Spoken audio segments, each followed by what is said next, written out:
you. William, do you want to introduce yourself and then tell us a little bit about your books? I'm so happy to be here in UK Crime Book Club. I've been a crime writer for, I think my first book came out in 2013, and I write police procedurals. And I currently write a lot of series that's set in Dungeness in Kent, starring a DS Alex Cupidi, who's she's down from London down to Kent, and she's finding it all a bit strange down there. And she's got a teenage daughter who's in some ways she's a typical daughter. In many ways she's not. She moved down there resentful to her mother for dragging her down to Kent, but now she loves the place.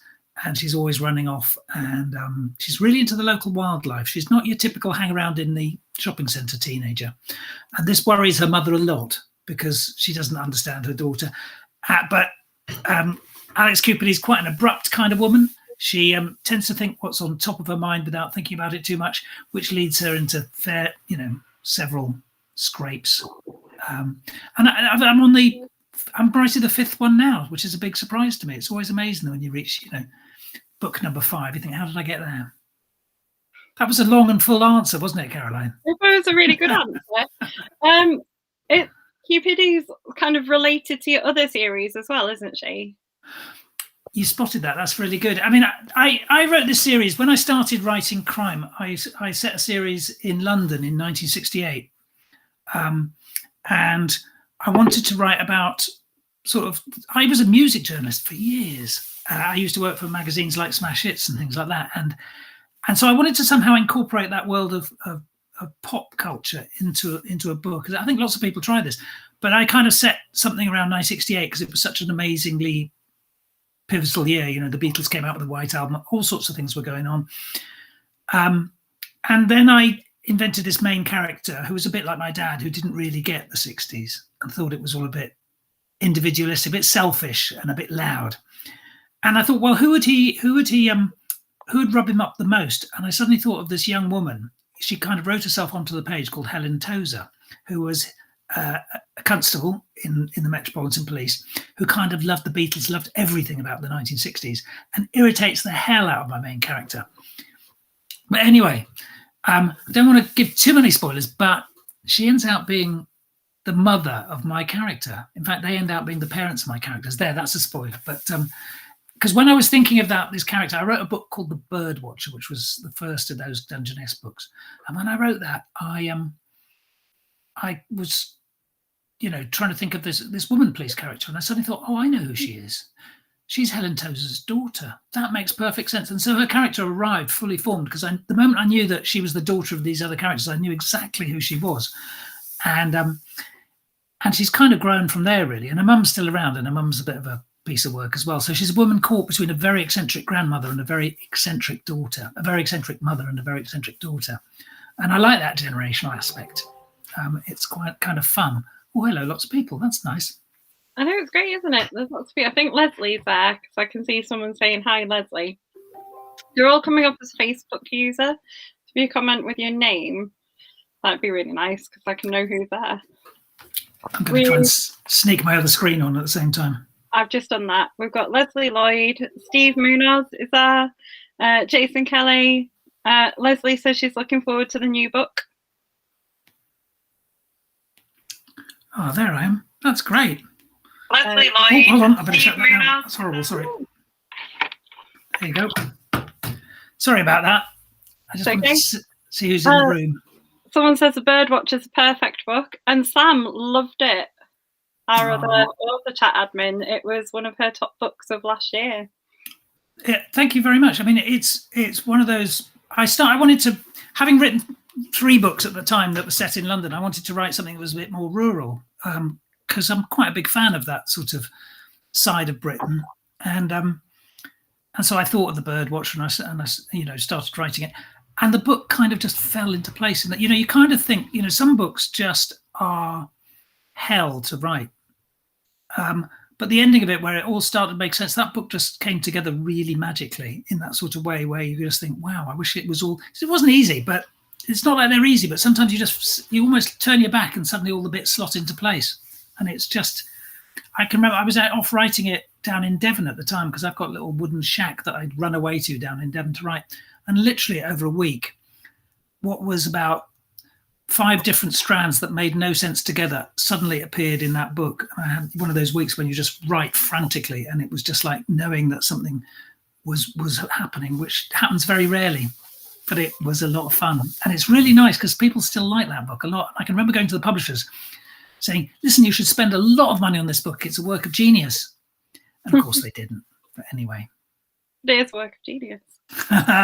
Well, maybe not quite. But I was, I knew at the time it was working. That was just like lovely. Why Dungeness as a location? That's a brilliant question too, because, well, I live in Brighton, which is about 50 miles along the coast from there. And I was trying to think of somewhere that wasn't a typical location, that wasn't typically pretty, but was the countryside. Because actually, when you go and look at Dungeness, it's kind of like, get people saying, oh, it's so bleak, it's a desert, it's all that sort of stuff. And actually, when you go there, it's not bleak at all. It's absolutely riddled with wildlife. Fun fact, there's more species of bumblebees in Dungeness than anywhere else in Britain. More have been counted there. And in, after the war, all sorts of people that went down there just to spot the bird migrations. As bird watching suddenly became this thing that wasn't just for the upper classes, you get all these people that just take their weekend off and they go down and hang out at Dungeness and also up in Norfolk just to watch birds and to meet other bird watchers. And so it's the first RSPB bird reserve down there. And so it's got all these characters who come there who really love nature. And I don't really know a great deal about birds and stuff like that, but I really love those people who've taught themselves all this stuff. If you're going to be a bird watcher, you've got to spend hours learning this stuff. And I really liked those sort of sets of people you meet in places like Dungeness. And I just thought, yeah, there's going to be enough characters here to last me a series. I mean, I didn't start it as a series, actually. I just wanted to write The Bird Watcher. And then suddenly Alex Cooperdy sort of barged in and took over. But you kind of knew it was a place that have stories, because when you go and meet the people down there who live there, they've really chosen to live there. You wouldn't live there if you wanted an easy life, because especially around this time of year, it's quite unpleasant. I mean, there's nothing to protect you from the wind at all. And it's quite windy out there tonight. And I've occasionally got people, the other day I was writing a scene full of wind and it was windy here. And I tagged a couple of them on Twitter to say, what's it like down there? What's the worst storm you've ever been? And of course, the stories come up. It is, given that most people think of the South as quite soft, that's as wild as it gets down here, I think. And it's also facing the Channel. It's kind of pointing out towards France. And, at times like these, I think that position on the edge of Britain is quite an interesting one, because we've all, Britain's changing quite a lot and we're thinking about who we are. And it seemed like a really good place where lots of people, lots of the sort of Brexit thinking came from there. And so it seemed quite a good place to think about, how we think, who we think we are, if you know what I mean. Another long answer. Yeah, a really good answer, because I feel like Dungeness is almost like a character in the book. I love you for saying that. Like, I love it, and I feel transported there when you write them. Have you ever been there? No, never. Oh, well, that's great then. I love hearing that. I mean, because it is like a character, and I think you're absolutely right. You're looking for a place that can be as big a character as the characters in the book, and it's a really different place. And I think secretly most of us have got a side which are quite fancy living in a little hut, quite away, full of, in an area where lots of grumpy people who don't really talk to each other. They give each other lots of space. It's like the opposite of living in a city in lots of ways. And I keep meeting more people down there, and they're all kind of they're very strong characters who do stuff because they really believe in it. I'm smiling because I'm like the ultimate city kid. Yeah, okay, I won't put you in a wooden hut in the middle of nowhere. The thought of being in the countryside just horrifies you. You're in Leeds, aren't you? Yeah. I love Leeds. I used to live there when I was a teenager. Yeah, it's great. Sam says she finds it difficult to separate her two favourite Williams, South and Shaw. Are there any similarities between the two of you? The reason I call him William South and I'm William Shaw is because actually my dad's was from Northern Ireland, from Armagh. And of course, I never went there as a kid because the Troubles were on. And I knew I had relations in there. And I think one of the things you do is you imagine what's happening to your cousins and things like that. I had a great uncle, his farm was in South Armagh. And I come from a Protestant Irish family. So if you're in South Armagh as a Protestant Irish family, and South Armagh was very Catholic and had a lot of conflict on it, you're kind of thinking, how are they getting by? And that's where some of the initial stories from The Birdwatcher came, because it's got a strand that goes on in the 70s, set in an area much like Armagh. It probably is Armagh. And so I thought, what's this character going to be called? And actually, it was quite important. He was named William, because I was named William because of my Irish Protestant background, where they name you after kings, especially the kings who went over to fight the Irish, which isn't very pleasant. It's quite a weird thing to have, because it's sectarianism at its very worst. But I kind of thought, Bill South is going to be called William. He's going to have that name. So he came out of that sort of thing. But the nice thing about Bill South is he came from a very violent background. And I kind of believe that you get lots of people who can. I love it when you meet somebody other who's had a really rotten childhood or something like that, and they've completely transcended it by turning into something else, something their parents would never have predicted for them or even laid out the path for them. And I for all the times you see things saying, well, they came from a bad family, this was bad to happen. You see the stories of people, well, they came from a bad family or a bad background and they found themselves somewhere else. And so he's got incredible strength of character, because he's one of those people who didn't follow his destiny, if you know what I mean. He didn't carry on with all the nonsense that was going on in his childhood. He escaped and turned into something else, and a much gentler man. And I think that's what attracts people to him. Sam has replied with, even you aren't allowed to call him Bill. He doesn't like it. Oh, well, there you go. No, he doesn't. He doesn't like it. You're absolutely right. And yet, actually, yeah, I now call him Bill in all the books. Actually, I've kind of softened. And that, it's quite funny, because I kind of forget that. You always forget that you kind of said things, but it would have been really important to him that only people who really know him and trust him can call him Bill. It's not like that easy kind of, it's quite a formal culture he came from, really. But sorry about that, Samantha. It's all right. I was going to ask you about that thread. Do you think the journalism background then that you have sort of helps with the research and the writing? Massively. Yeah, really, really massively. And it helps you in one way, in that I've never had any issues contacting people and saying, can you just tell me about stuff? Because when I was like a young journalist in my early 20s and going out and I had to go and interview people, I was really shy, and it was like, oh God, I've got to speak to John Peel on the phone, and I'd spend a day getting really nervous about that. But after a little while of doing that, your nerves go. So I don't mind going and talk to anybody. When I was doing Salt Lane, I called up the Romney Marsh Internal Area Drainage Board and said, can I interview you about Romney Marsh? And drove along there and talked to, I find that, and I love it actually, because you learn stuff as you go. Or I'm just writing a book about carpentry in those, because they on Romney on Dungeness, they all live in these 19th century railway carriages of the original huts, and they're beautiful things inside.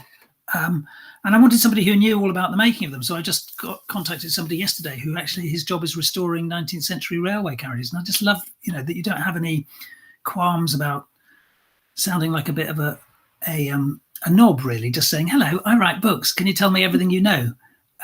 So it comes a lot from that side. And the other thing that's really good about journalism, and I can remember I started working in Smash Hits in the 80s, and at the time it was being edited by a guy called Mark Ellen. And on about my second piece, I was like 6 hours late or something like that with it. And he took me up to he said, here's the designer, here's the copy editor, here's the photo editor. All these people have been sitting on their asses because you haven't handed in your copy on time. And he made me feel so guilty, in a good way, because I was making them sit on their asses when they should have been working. And so journalism makes you really good about deadlines. And I think you've got no fear of putting things on the page, because actually it really has to be there. And I think that's a really good discipline for a writer, because if you write, if you're feeling like blocked or something, or having a really hard time, but you say, well, I'm still going to write 400 words today, and you write 400 words and they're rubbish, you look at them in the morning and there'll be one sentence where you think, yeah, they're 100 sentences are absolute rubbish, but actually that one's quite good, and you wouldn't have written it unless you'd forced yourself to do it. Do you know what I mean? And I think that's quite a good, when you're feeling down about stuff, that doesn't necessarily mean that what you're writing is terrible, but that can stop a lot of people. As a journalist, you don't have any choice but to write. And I think that's really good discipline, and it means that, you know, crime writers, if you're lucky, you build up an audience and you have people waiting for the next book. Well, in that case, it's quite important to give them the next book, isn't it? You know, that's kind of the whole point of crime series. And I really like that. And I like knowing that I've got to hand in another book in June, and I've only just started it. Brilliant. The other thing I like about you is, didn't you write a book about cults? This is one I can't ever find to read. No, it was a long time ago. I did actually. It was called Spying in Guruland. And what happened is that I'd written a book, a non-fiction book, and I had an editor, and this was like 1990 something, a long time ago. And do you remember the Waco siege? Does that mean anything at all to you? Well, the Waco siege was just going on, and the editor said, "Why don't you write a book about cults?" And I thought, yippee, she's commissioned me to write a book. So I went off, and what I did is, I thought, instead of just writing about them, I'd actually join them and find out what it was like from the inside. And so I did. And so I joined a whole lot of things that people call cults, and was, you know, pleasantly surprised, really, because I quite like people acting, you know, I quite like eccentricity. And a lot of cults are just full of people who believe in, I mean, there was one, I didn't actually join this one because I couldn't find it existing, but I wrote about it. It was a UFO cult from the 1950s. And they really believed that we're visited by shiny little silver saucers, just like they used to be in those old films. Or there's a cult I joined in Totnes where it was called the Chris Emma Foundation.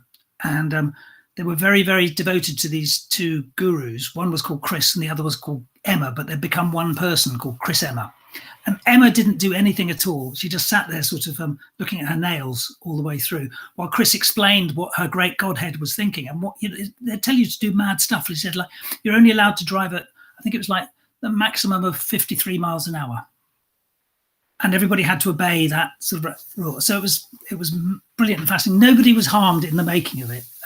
I didn't meet any evil sex cults or anything like that. I just met lots of people who believe quite strongly stuff that most of us think are bonkers. But yeah, I mean, I agree. And, you know, maybe some of them were doing a little bit of harm, but, you know, you can't stop people. I think the thing I learned was that we're getting worse at tolerating other people's beliefs. And actually, sometimes it's quite good to just sort of say, well, are they really harming each other? And if they are harming people, you can tell them. But sometimes other people's ideals look quite frightening. And I think we've got to get a bit better about not being so frightened by other people's ideals all the time. Very true. It's very, very profound. Follow Brad stroking of the beard. More. Judith Graham says, do you plan your books? If so, is your office covered in post-it notes or several whiteboards, hundreds of notebooks?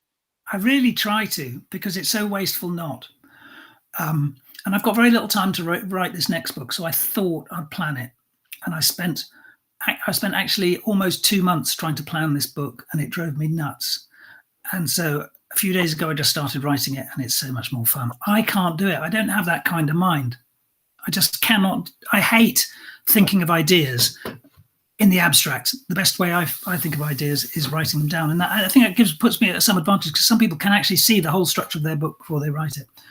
And the more I sort of realize that we're all so different, and we all think in such completely different ways, and writers write in completely different ways.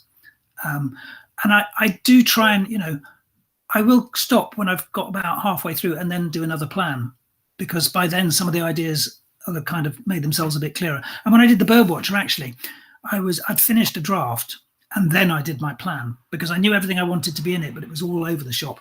And that's the only time I've ever used Post-it notes. I've got the photographs to prove it, but I just thought, I mean, I look at friends in envy who have these walls full of Post-it notes, but my brain just doesn't seem to work that way. And it you know, there are even times like in one book, I think it was Deadland, my editor said, no, that's not the person who's the killer.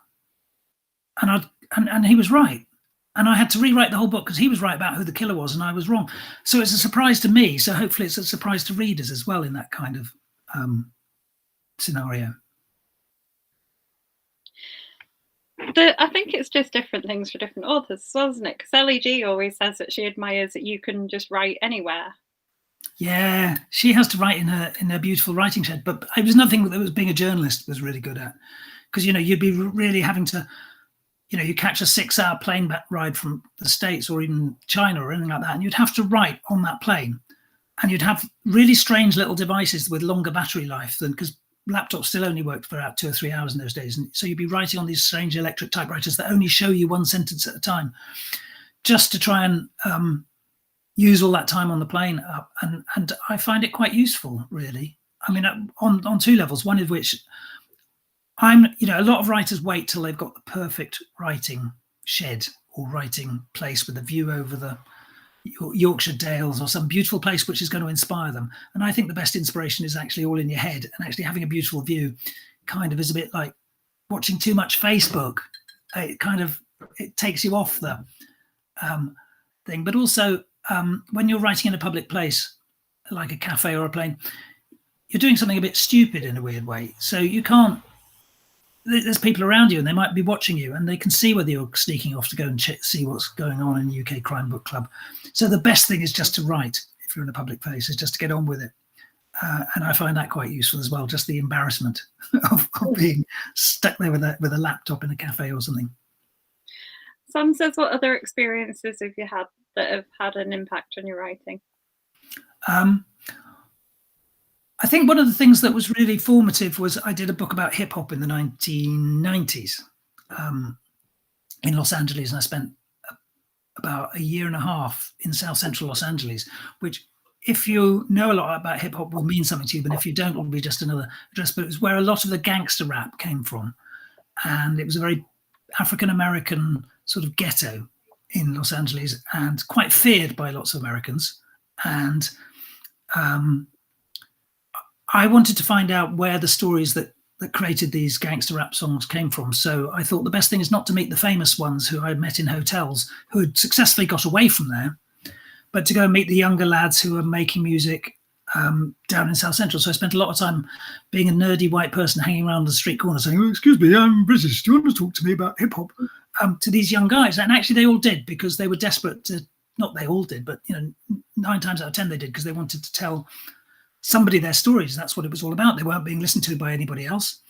And that was a fascinating experience. But the thing I learned about that, and the thing that changed me a lot, I think, was that all these young people had seen or been victims of, or been really badly affected by extreme violence, because during the early 90s, the murder rate in South Central went off the scale.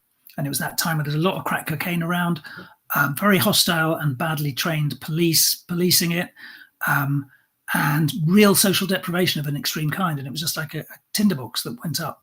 And the LA riots were part of all that.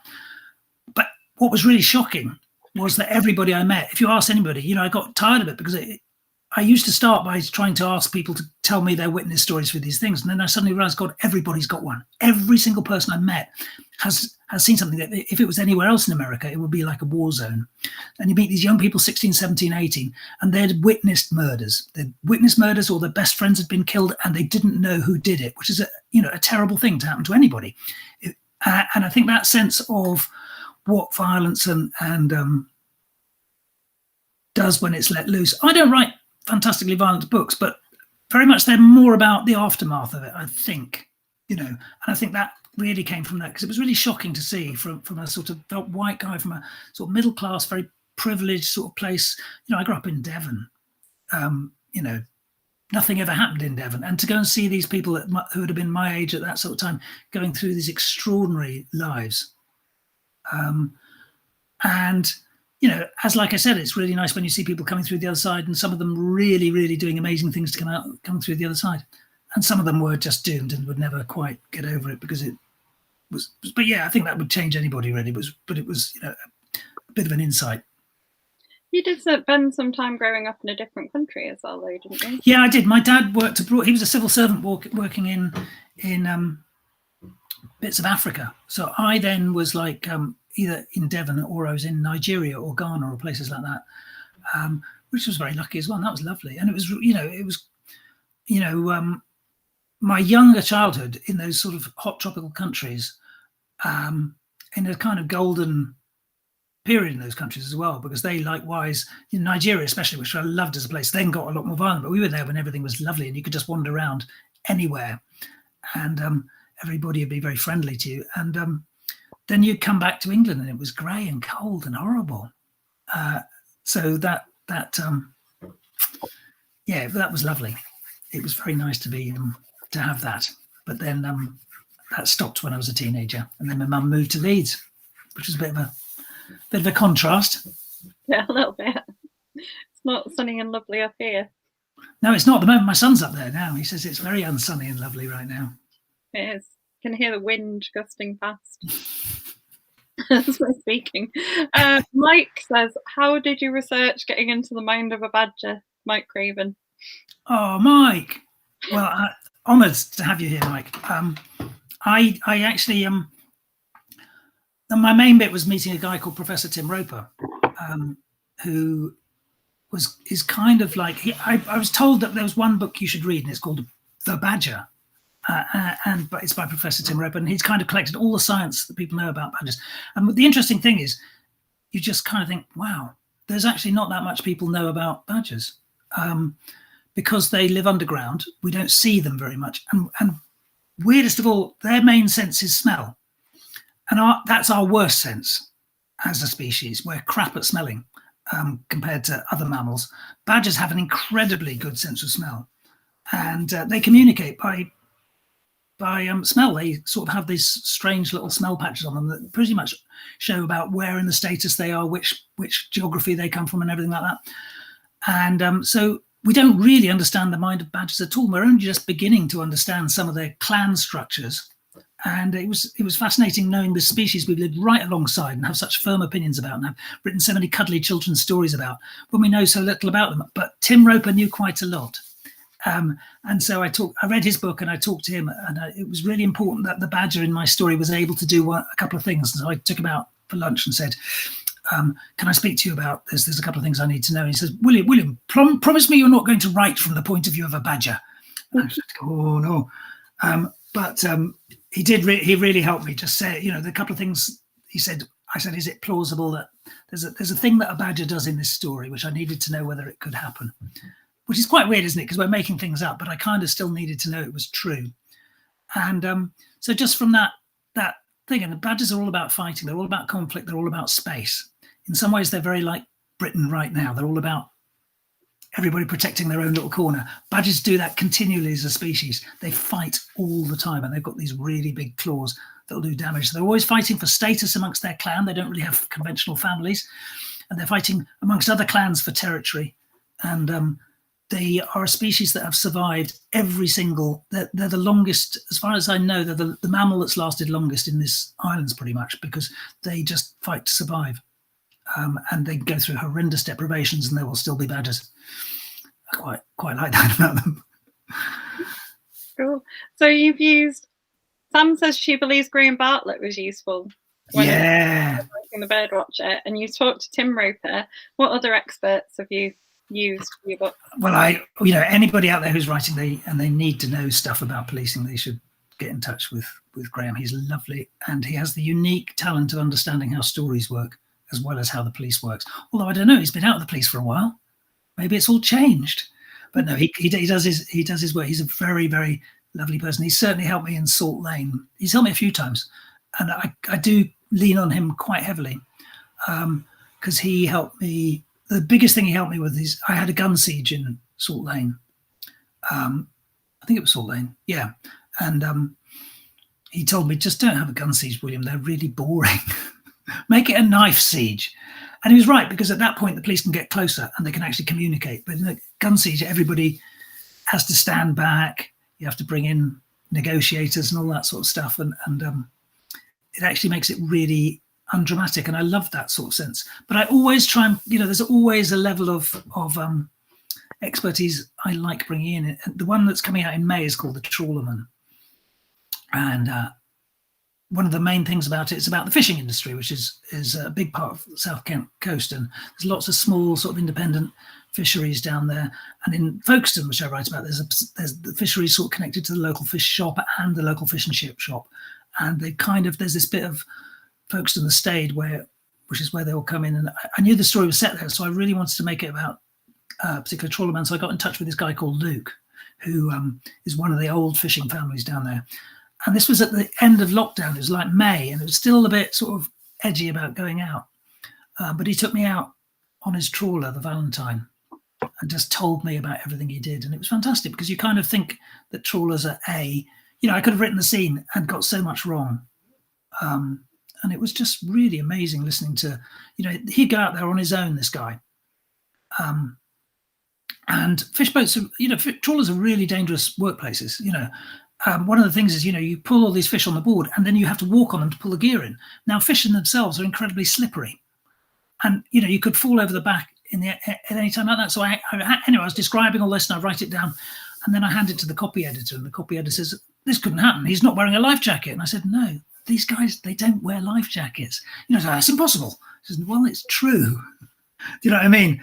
And it's just like seeing people in those places. He knew his boat so well. He knew the area so well. He knew the locations of every little World War II plane that had come down in the channel just outside that area, because he has to avoid them with his nets. So he made a map of all these bits of wreckage.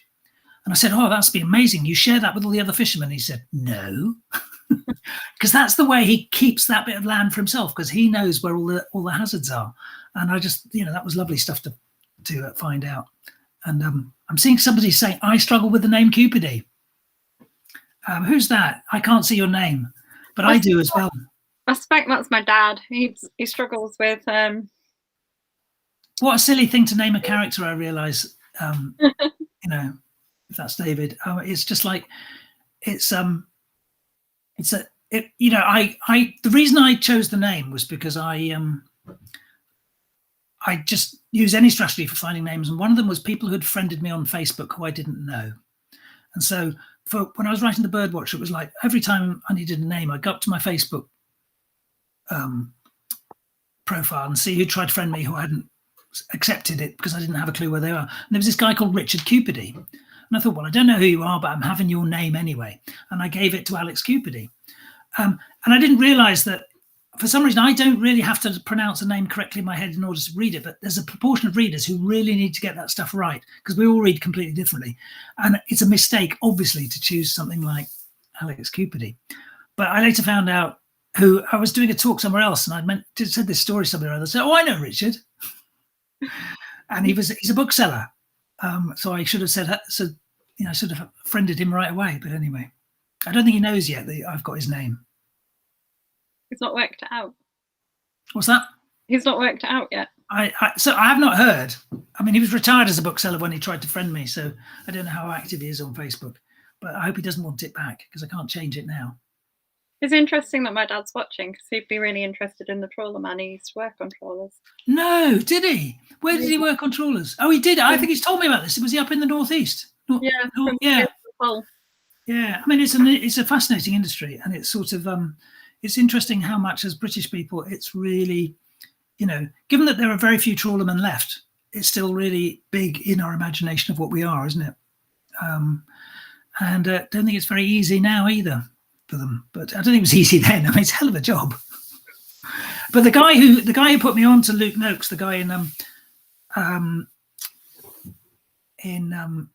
Folkestone, is a guy called Quentin Bates, who you might have come across. He's a thriller writer. He's also a translator of loads of the Icelandic thriller writers. He speaks Icelandic because he went probably in the 70s or 80s to work on Icelandic trawlers, which is a hell of a job up there. That's a certain type of person doing that. But he very kindly, he now, I don't know if he still does it, but he used to certify trawlerman. And when I said I'm looking for somebody, he said, where? And I said, Folkestone. Oh, you speak to Luke. He's the youngest guy I ever certified. And he did it when he was a teenager, because he just knew it all. He'd been going out with his dad since he was knee high on these boats. So he knew it. And I'm sure he thought being certified by Quentin was the most ridiculous thing in the world. But you obviously have to do it to get your insurance and your license and everything. And lovely man, really lovely man. I walked, on these deserted COVID era trains, back with a backpack full of fish. And Wow. Yeah. At least no one complained about the smell. No, I was in an empty carriage. I was thinking, thank God for that. But also, they didn't smell because they were just straight out to sea that morning. But I was hoping the trains didn't get delayed. Let's put it that way. So tell us, further up the stream, there was a question about whether you had any plans for a standalone. Well, that's an interesting one. I do. And I can't say very much about it because it doesn't have a home at the moment, but I'm really hoping it does. But I've written a sort of more of an adventure thriller. When I was a kid, I used to really like sort of Neville Shute books and stuff like that, which you'd have to be of a certain age to enjoy. But it suddenly struck me in the same way that in this last sort of 7 or 8 years, we've really discovered those brilliant locked room books again. And there's a real passion for those sort of things. I was doing something with Sarah Pearce, who wrote The Sanatorium the other day, which is just classic, snowed in place. I know only a few people, and that's everywhere at the moment. Ruth Ware was such a pioneer on books like that. And but it's back, and it's a really old form. I just suddenly thought that old-fashioned type of certainly in this country, the old-fashioned kind of adventure narrative is kind of dropped. So I've written a book along those lines, which is set on a super yacht in the Caribbean. So it's kind of a locked room thing, and I'm really hoping that'll come out in 2022, but. No ink is dry on any contract yet. Is that more fun to research than going on a trawler? It was a classic lockdown book because I know I couldn't do anything, so I just had to imagine. And I'd love to. The thing is, you can't really ask millionaires. I'm a writer. They're the ones who wouldn't let you on their yacht, I don't think. But it was yeah. If anybody happens to know a millionaire who wants to help me with some last-minute research and put me on there, I mean, the thing is. It's not even a millionaire. You couldn't buy a super yacht if you're just a millionaire. You have to be a multi-millionaire to buy one of those things because they start at 30 or 40 million and they can cost, like Abramovich's cost $1 billion, which is insane. That's, the income of a country on a boat. And that's partly why I wanted to read it. It's nuts. These boats are insane. And I heard the thing that really inspired me, I went to a bit of news came out of the boat show a few years ago saying the trouble with millionaires is they want all the latest tech on their boats. And they insist on there being the latest this and the latest that and the sound system and this latest radar and all that sort of stuff like that. And that makes them really hackable. And I thought, there's a story. Yeah, a good starting point for a thriller. Hopefully. So you're the reason we're sitting here, doing this interview, because you taught us how to be live. Yeah, but you didn't need a lot of teaching, did you? But I did. I mean, it was the start. It was at this time a year ago I started planning it. Really, well, it wasn't a bit later on a year ago. But I think I might have done the first one at the end of March. I can't really remember. But I found this thing called Be Live that you could do broadcasting to Facebook, and I did about 40 interviews to my page with people like Mike and anybody I really admired, really. And also, I wanted to get readers in there and sort of people who wrote. Librarians and publishers and things like that. I just thought, and it ended up being a really good way to think through the sort of panicky state where we're at. Because some people were doing really badly, but then I interviewed some audiobook narrators and things like that, and you kind of thought, wow, actors are all out of work except for the people doing audiobooks, and they were all saying, thank God for books. And actually, we've lived through something quite extraordinary, haven't we? Because how long has UK Crime Book Club been going now? 5 years, 6 years? Is it? It's coming up. No. We started in 2016. 2016, 6 years coming up. And I think this year, more than any, over that time, the value of books has kind of proved itself, hasn't it? I mean, it really has. I'm sure you've seen your membership shoot up around this time. And I know it was growing anyway, but I just think people have really figured out that we've kind of watched all the Netflix we can watch. And there's something, I think the way in which books can take you to somewhere else, but just because you have to work quite hard to read a book in a weird way. That makes them a really valuable thing at times like this, when we just need some sort of stories to pull ourselves out of it. I've forgotten the question, but that's right. During that time doing those interviews, I kind of figured that out, and it's been really brilliant having that. Had that time to reflect and talk to so many people who really knew their stuff. And you've moved that on into Reading Party. Do you want to tell us a little bit about that? I do. Thanks for the plug. So I was wondering, I was trying to think what else we can do that brings people together at times like this. And it actually came from an idea that I had with Ellie Griffiths and Leslie Thompson, because we, back in the days when we used to do things called book launches live in real places, we used to read from each other's books. And it was always just such a, reading for your own book can be incredibly embarrassing because you, I don't know, it's a bit like hearing your voice on the tape recorder for the first time. You know, that sort of embarrassment the first time you hear it. I think having your own book read to you, reading your own book yourself can just feel a bit cringy. But when you hear somebody else saying it in a kind of different way, it puts a bit of distance between you and the book comes alive again. And so it was really just great having people like Leslie and Ellie listening, reading the books. And I thought, well, I used to read to my kids all the time when they're small. I used to quite enjoy that. What if people would enjoy reading other people's books? If you had sort of a couple of chapters of books and you get together in a Zoom room for half an hour and 20 of you read through a book, usually a book that hasn't been published yet, that's going to be published in the next few days. So you get kind of a sneak peek at it with the author there. And so people are a bit, oh, I don't know, it's a bit nerve wracking, but actually people turn up and the moment you've said the first few words, you feel fine about it, which means that once the reading stops, you're all in a room with 20 other people and you've kind of got a sort of companionship before you've even met the people. And so the next half hour is people just generally chatting about the book and about what books they like. And it's a really nice way of breaking down that formality. So I've set up this thing and it's readingparty.co.uk. And in the next few days, next few weeks, I've got, who's going up? Tim Logan, TM Logan is the next one. We've got Githa Lodge, but she's sold out. We've got Ellie Griffiths coming up towards the end of this month. And then on the 30th of this month, it's Peter May. So Peter May, TM Logan and Ellie Griffiths, please come along if you fancy. There's still a few tickets left for that because we keep it to a small room of 20 people because that way it's not so embarrassing and actually you can all have a decent chunk to read. And the nice thing is when you don't have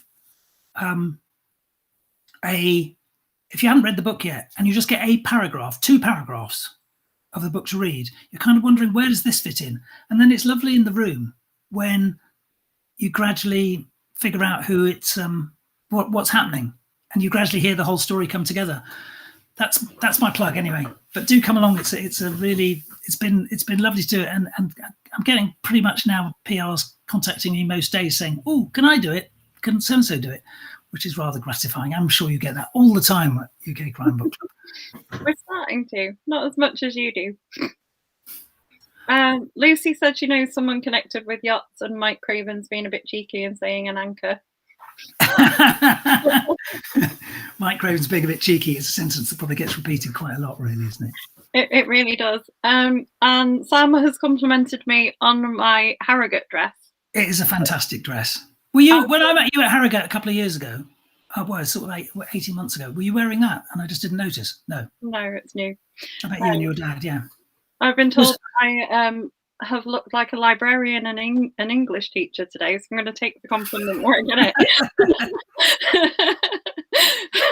To be fair, and she coined the term Harrodate because she's in Harrodate. We're going to go together. So who's yours? My Harrodate. Well, yeah. Mike, obviously. Mike Craven. I'm going to go. I mean, I just. It's just always a pleasure to go up there because writers, crime writers are really nice people. They're really nice. And it's, the realization, the first Harrogate I went up there, I didn't know anybody. And I spent the first 2 days sort of sulking around. And then you start talking to them in the bar and it was just great. And then readers, there are readers in the room and they're lovely too. And the weather's always nice. He lied. And you sit in that big tent and it's a lovely feeling. Yeah, bit of a secret. You don't actually have to buy a ticket to anything. You can just go and hang out. The best experience for me is just meeting other people in that big tent. Didn't you find? I mean, how many times have you been? Was it the time I met you? Was that wasn't your first time, or was it? I don't. Well, I live quite close by. Yeah, you do, don't you? I've been about 3 times, I think. Yeah, I mean, it's really nice to have that sense of. It's really chummy, isn't it? Once I mean, I think at first time it's always a bit intimidating because you get the idea everybody else knows everybody else. But actually, when you strike a conversation with each other, there's always somebody friendly in the room, or the tent, and it goes on till the small hours. Yeah, well, there's plenty of beer flowing, isn't there? It does seem to be. Friendly. Yeah. There's a question about your books being available in the States. Yeah. So should books Deadland and Gray's End are difficult to find? They are. They're not published there in the States. My publisher out there, Mulholland, took Salt Lane, but after that they've. I mean, one of the things that's quite common at the moment is UK police procedurals can be quite hard to move, especially. I know that Ellie Griffiths is having huge success out there with them, and she just got the Barry Award out there. But mine never really took hold there, and it's a huge country, and I know they're from it because I used to live there and stuff like that. And it's like, but I'll find another publisher out there. But in the meantime, bookdepository.com is the way to go. It's a lovely website for buying stuff wherever you are in the world if you can't get them from your local lovely book dealer. But it's been a real shame because I had quite a big following in Canada, but Canada's a pimple in the market compared to America, and unfortunately, in book terms, Canada's part of America. What can you do? It's quite frustrating because you do really well in some places, and then really badly in others. Like I'm very good friends with CJ Sampson, who's massive here. Just huge, and he struggles with deals. He started off with a great deal with Penguin out there. That didn't go very well. Then he was on the same publisher that dropped me, and I think that's ended as well. It's just really hard to get a grip in America in some sort of rights. And it's just think why a writer as successful and brilliant as Chris Sanson not selling millions in America? But they're funny out there. I think that answers the question to whether the Trawler Man will be available.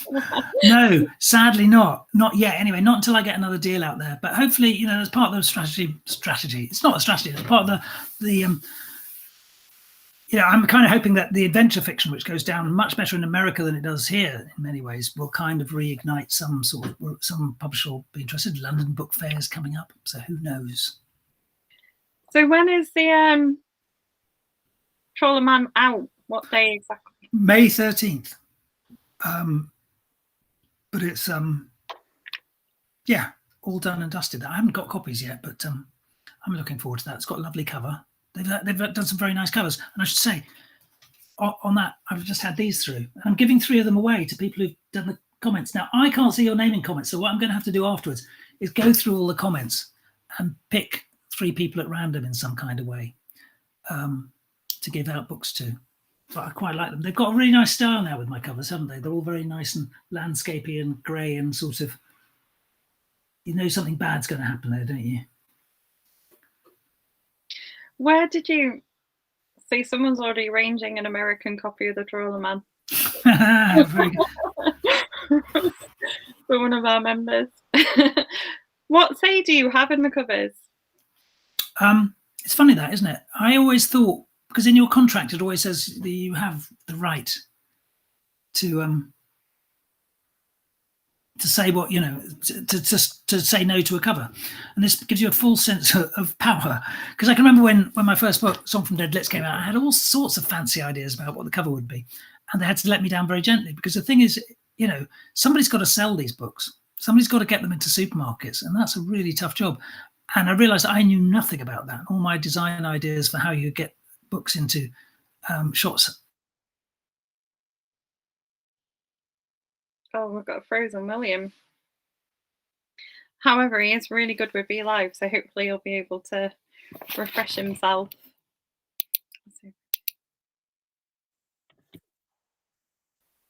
You're back. I'm back. It's no surprise that there were so many books with people in red coats walking away in them. You know what I mean? Once something succeeds, everybody does what succeeds. So I have very little say in them, apart from that's nice. And I've learnt that actually I am, that's not what I'm good at. Fair enough. Do you come up with the titles? I do. And it's a tortuous process. Apart from, there are 2 occasions when I haven't come up with the title, and one was The Bird Watcher, and that was given to me by a very, a very lovely fellow writer. And the moment she said it, I just thought, that's a really good title. Because it sounds sinister somehow, doesn't it? Apologies to any birders out there, but somehow the Birdwatcher really does sound sinister. And Gravesend was thought of by, I can't remember what the book that one was called. I had some really terrible titles for it. And then my editor just said Gravesend, and my editor has never thought of a title in his entire career, and he came up with that one. And I love Gravesend. It's quite funny, isn't it? It's really unless you live in Gravesend, obviously. What's the next book's title going to be that you've just started? Do you know yet? Or I think it might be called Five Coffins, or it might be called Or the Carpenter. I'm not sure.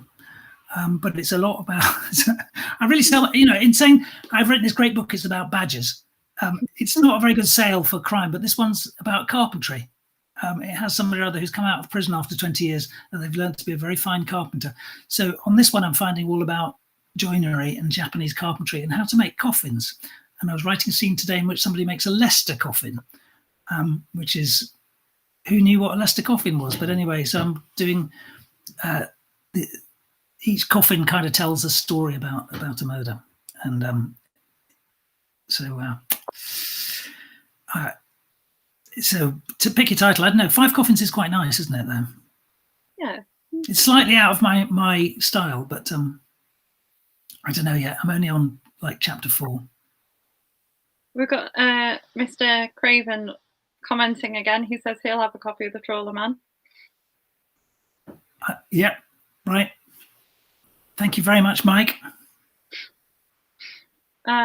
What was this one? Carol Bennett says she read Salt Lane recently, which was signed by you to remember meeting up at Morecambe. Ah, yes, indeed. That's a good bit of pleading for a copy of Gravesend, Carol. Yes, I do remember meeting you, and I used to love going there, and I do hope it comes back. And I hope the Bay's kind of reinvigorated that crime festival, because it was such a good, I think crime festivals are really good in the way that, to be fair to Harrogate doesn't need any more people visiting it, but somebody like Morecambe could have a great crime festival. And I remember meeting Jason from this very place up there, and he's saying this is the first crime festival I can actually afford to go to and buy books, because Morecambe's cheap as chips as a place to stay. And I just thought, wow, that could really work well. So yes, I do remember meeting you, Carol. And the last one was a cracker, wasn't it? It was a really good one. And then it was a shame they had to, they'd pulled it already before COVID started, but we'll see what happens. I think they're still going to have one, actually. They're still planning on it. Sorry. I have a copy of The Birdwatcher that I am saving for the next Harrogate for you to sign. Thank you. That'd be nice. It's also very good if people come up to you and ask you to sign books, then all the other people who haven't got a clue who you are think you might be somebody famous. So I could arrange people just to come up to me with holding books. Yeah, we'll take it in turns. Then you'll loads of people go buy them so that you'll sign theirs as well. Very good. Give us another rundown of all your books. Got about 5 minutes left. Right. The first series was the Breen and Tozer. Oh, God, now there you go. Shall I show you the very first cover? Because this is a great cover. See if my headphones stretch this far.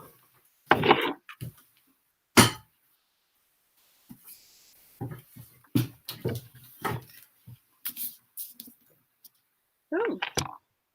Yeah, that is a good cover. It doesn't look like anything else, does it? But that was the first in the Breen and Tozer series, A Song from Dead Lips. Then I wrote 3 of those. The third was The Book of Scars, which is the most violent book I've ever read. It's really violent. But people, so I'm always it's the one I never recommend to people, but people still seem to like it. And then I took time out to write The Birdwatcher, and then wrote the 4th in that series. It was supposed to be a trilogy, and then I wrote a 4th one called Sympathy for the Devil. And then when I was thinking of that was all the time that Alexandra Coupedy started off. So that started with Salt Lane. And then after Salt Lane, I wrote a book called Deadland, which was the 2nd in the series.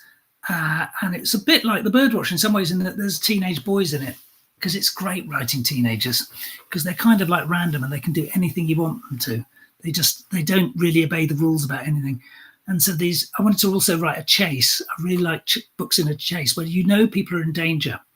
And these two boys have committed a very stupid crime. They thought they could turn into moped bike thieves, but they were way too incompetent. And they ended up nicking the very worst phone you could nick. And people around them start dying, and they realise that they're being chased. And so it's a chase around that North Kent coast, around Dartford. So I spent a bit of time up there, and that's strange bit of territory up on that North Kent coast, because it's been so industrial and yet it's so wild around there. And actually, around a bit of marshland, I'd chosen that they were going to be hiding out in. It's a whole housing estate that's named after Rolling Stones songs, and I had to use that. There's even a road called Sympathy Vale, which sounds like it should have a sort of retirement home on it, really, shouldn't it?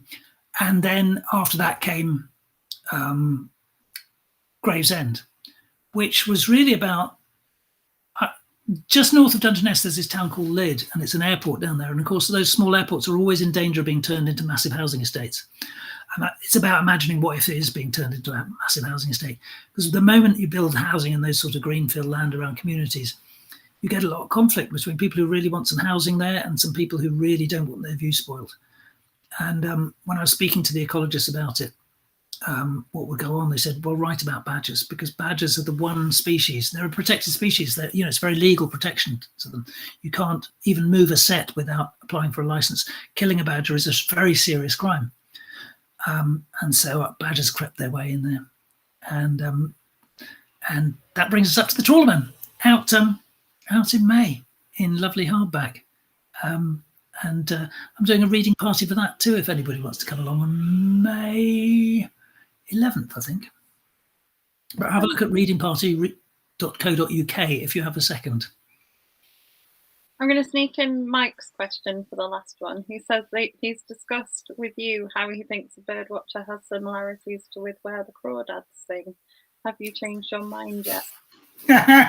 See, Mike really liked Where the Crawdads Sing, and I got stuck on it because I can't see the girl in it being real. She lives alone in the woods, and she's got no education. Suddenly turns into this sort of international writer and world expert, and I just think I didn't believe in it. I just couldn't believe in it. But I know what it means. There's sort of transformation. There's the people getting away, but he's trying to wind me up.